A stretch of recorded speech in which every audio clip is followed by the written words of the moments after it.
हमारे इस tally prime course में हम बहुत सारे ट्रांजैक्शन को ऑलरेडी रिकॉर्ड कर चुके हैं।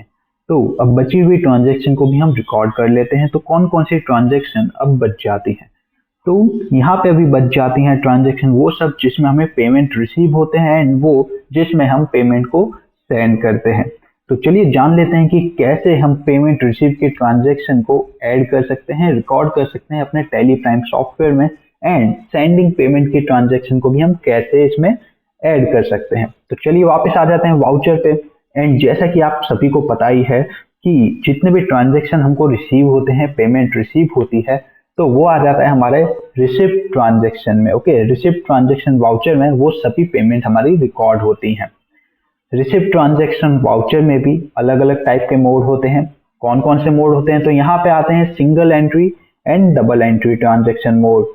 Basically single entry and double entry वो एक अलग कॉन्सेप्ट होता है। जैसे आपने सुना होगा single entry system, double entry system, वो एक कॉन्सेप्ट अलग होता है। यहाँ पे जो ये मोड है सिंगल एंट्री, डबल एंट्री, ये एक अलग कॉन्सेप्ट है। बेसिकली कोई भी हम ट्रांजैक्शन यहाँ पे ऐड करते हैं, चाहे वो सिंगल एंट्री में करें या डबल एंट्री में करें, वो दोनों अकाउंट में रिफ्लेक्ट करती हैं। ओके, तो यहाँ पे मैटर नहीं करता, आप कोई भी ट्रांजैक्शन सिलेक्ट कर सकते हैं। तो बेसिकली हम क्या करेंगे, जितने रिसीव के पेमेंट हैं वो हम डबल एंट्री में करेंगे एंड जो सेंड के पेमेंट है वो सिंगल एंट्री में करेंगे, ताकि आपको दोनों का अंदाजा हो जाए कि दोनों एंट्री को आप किस तरह से यूज कर सकते हैं। तो चलिए आ जाते हैं, स्टार्ट करते हैं डबल एंट्री ट्रांजैक्शन से। तो बेसिकली यहाँ पे आ जाता है टू, मतलब जो क्रेडिटर का अकाउंट होता है उसको आपको यहाँ पे टू में ऐड करना पड़ेगा। बहुत सारे टेली प्राइम के सॉफ्टवेयर हैं जिसमें यहाँ पे टू की जगह CR लिखा होगा, मतलब क्रेडिट। तो बेसिकली यहाँ पे जो क्रेडिट का अकाउंट होगा आपको वहाँ पे वो इनेबल करना पड़ेगा। फॉर एग्जाम्पल यहाँ पे जो क्रेडिट का अकाउंट है वो है सैंपल सप्लायर अकाउंट। तो सैंपल सप्लायर से यहाँ पे क्रेडिट हो रहा है। कितना अमाउंट क्रेडिट हो रहा है? तो यहाँ पे जो भी अमाउंट है, जैसे कि 51,000 रुपीज मेरे को चेक मिला है, तो मैं यहाँ पे चेक की डिटेल लिख दूंगा। ओके, उसके बाद यहाँ पे बाय में आ जाता है DR, मतलब डेबिटर का अकाउंट। तो डेबिटर हो रहा है हमारे बैंक अकाउंट में। तो यहाँ पे मेरा बैंक अकाउंट है HDFC बैंक, तो यहाँ पे मैं बैंक अकाउंट सिलेक्ट कर लूंगा। उसके बाद सिंपली मैं एंटर कर दूंगा। जैसे कि आपको मैंने बताया था कि यहाँ पे मेरे पास चेक आ रहा है, तो चेक का अमाउंट जो है यहाँ पे लिख दिया। अब चेक का जो भी नंबर है, सपोज 1 2 3 4 5 6 चेक का नंबर है वो मैंने लिख दिया। कौन सी बैंक का चेक है, यहाँ पे आप बैंक का नाम लिख सकते हैं। बेसिकली यहाँ पे जो cheque number, bank detail and यहाँ पे जो डेट है वो ऑप्शनल है। अगर आप चाहें तो चेंज कर सकते हैं, बट कंपलसरी नहीं है। तो यहाँ पे हम इसे ऐसे ही रहने देते हैं। उसके बाद यहाँ पे मैं चेक नंबर लिख देता हूँ। तो चेक नंबर था 1 2 3 4 5 6, जो बहुत ही इजी नंबर है। तो यहाँ पे हमने ये नंबर लिख दिया। उसके बाद सिंपली हमारे पास ऑप्शन आ जाता है एक्सेप्ट यस और नो, मतलब जितनी इंफॉर्मेशन हमने यहाँ पे डाली है वो सही है तो यस, नहीं है तो गलत। तो सभी इंफॉर्मेशन हमारी सही है तो हम यस के ऊपर क्लिक कर देते हैं। तो बेसिकली इस तरह से आपके जितने भी चेक अमाउंट होते हैं, जो आपके डिपॉजिट होते हैं, रिसीव होते हैं, तो उसको आप इस तरह से एंट्री कर सकते हैं हमारे रिसिप्ट वाउचर टाइप में। ओके, तो ये बात हो गई चेक की। लेकिन अगर आपके पास कैश डिपॉजिट होता है तो कौन से वाउचर टाइप में एंट्री होगी? तो सभी वाउचर टाइप की मैं एक वीडियो ऑलरेडी बना चुका हूं। अगर आपने वो नहीं देखी है कि कौन से वाउचर टाइप में किस टाइप की एंट्री होती है, तो आप जाके उस वीडियो को पहले देखिए, क्योंकि वो बहुत ही इंपॉर्टेंट वीडियो है। तो बेसिकली जो हमारा कैश डिपॉजिट है वो एंट्री होती है यहाँ पे कॉन्ट्रा वाउचर टाइप में।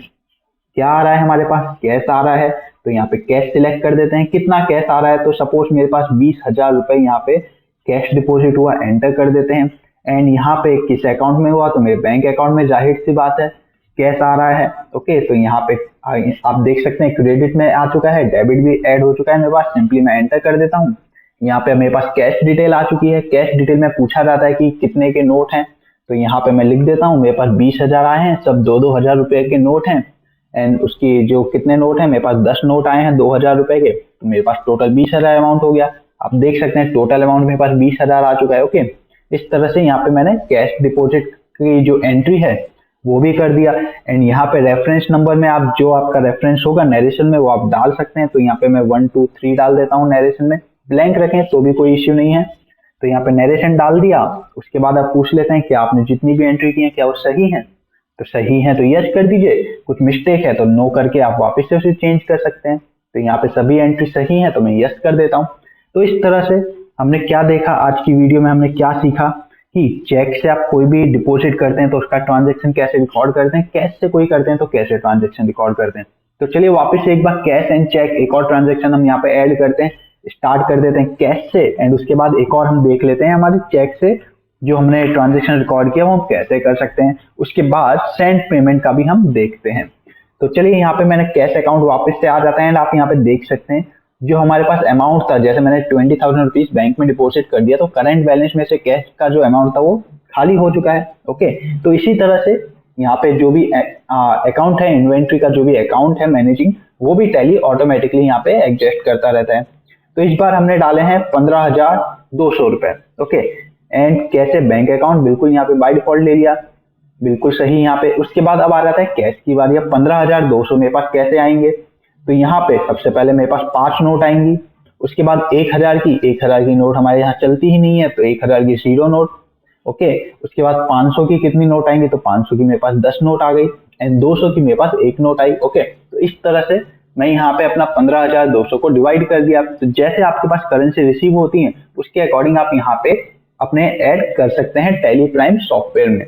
उसके बाद सिंपली मैं एंटर कर देता हूँ, कैश का मैं यहाँ पे डिटेल लिख देता हूँ 15,200 आ रहा है। उसके बाद सिंपली एंटर, एंड यहाँ पे एक्सेप्ट का ऑप्शन आ चुका है मेरे पास।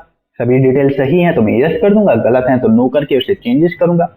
तो सब सही है, मैं यस कर देता हूँ। ओके, तो इस तरह से हम कैश का ट्रांजेक्शन कर सकते हैं। वापिस आ जाते हैं हम अपने चेक के ऊपर। चेक का एक और बार हम एक ट्रांजेक्शन इसमें ऐड करते हैं, तो चेक का ट्रांजेक्शन रिसिप्ट में ऐड करेंगे।